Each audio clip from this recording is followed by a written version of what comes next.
नमस्कार दोस्तों, आज मैं आपको जितिया व्रत में पारण करने से पहले सुनी जाने वाली कथा सुनाने जा रही हूँ। एक गांव में एक परिवार रहता था। परिवार में पति पत्नी और उनका एक पुत्र था। पुत्र का नाम शंभू था। एक दिन शंभू के पिता का आकस्मिक मृत्यु हो गई। अब घर में दुखों का पहाड़ टूट पड़ा। शंभू की माँ पर घर की पूरी जिम्मेदारी आ गई। शंभू की माँ दूसरे घरों के काम को करके घर का गुजारा करने लगी। शंभू सुबह होते ही जंगल में लकड़ियाँ चुनने चला जाता था, जिससे उसकी माँ भोजन बना ले। एक दिन एक बूढ़ी काकी शंभू की माँ से मिली। बोली, अरे शंभू की माँ, तू जितिया का व्रत नहीं करती है? शंभू की माँ ने कहा, नहीं माँ जी। बूढ़ी माई ने कहा, तेरा एक ही बेटा है, तू उसके उज्जवल भविष्य के लिए व्रत कर। शंभू की माँ ने कहा, हाँ माँ जी, मेरा एक ही सहारा है। मैं इस साल अपने बेटे के लिए जितिया का व्रत जरूर करूँगी।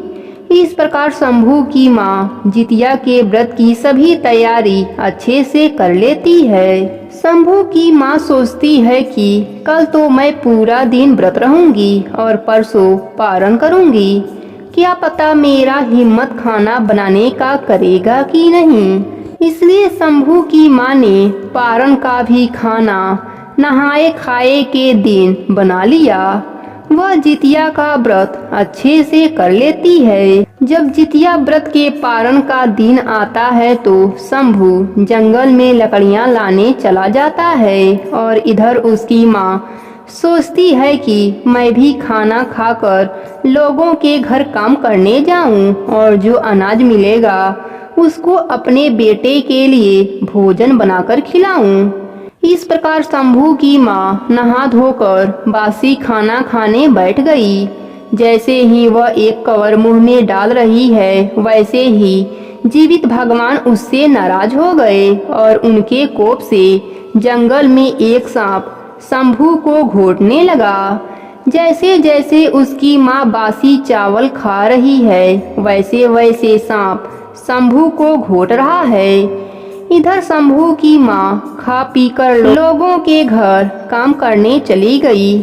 उसने काम किया, थोड़ा सा अनाज मिला, अनाज घर लाई और उसको पकाकर अपने बेटे का इंतजार करने लगी। पर उसका बेटा घर नहीं आया। दोपहर से शाम हुआ, शाम से रात हो गई, पर शंभू घर नहीं आया। शंभू की माँ चिंता के मारे जोर जोर से बिलाप करके रोने लगी और जीवित भगवान को याद करने लगी। जीवित भगवान एक ब्राह्मण के भेष में उसके सामने आए और बोले, तुमने जितिया के व्रत में बासी भोजन का पारण किया था, इसलिए तुमको व्रत में दोष आ गया है और उसी दोष के कारण एक सांप तुम्हारे बेटे को घोंट लिया है। शंभू की माँ रोने लगी और इस श्राप से छुटकारा पाने का उपाय पूछने लगी। तब भगवान रूप में ब्राह्मण बोले कि तुम अगले साल के जितिया व्रत आने पर गर्म चावल बनाना, उसका माड़ निकाल कर गर्म गर्म पीना, तुम्हारा बेटा घर आ जाएगा। शंभू की माँ किसी तरह एक साल गुजार दी। रोते रोते उसके आंखों की रोशनी भी कम हो गई थी।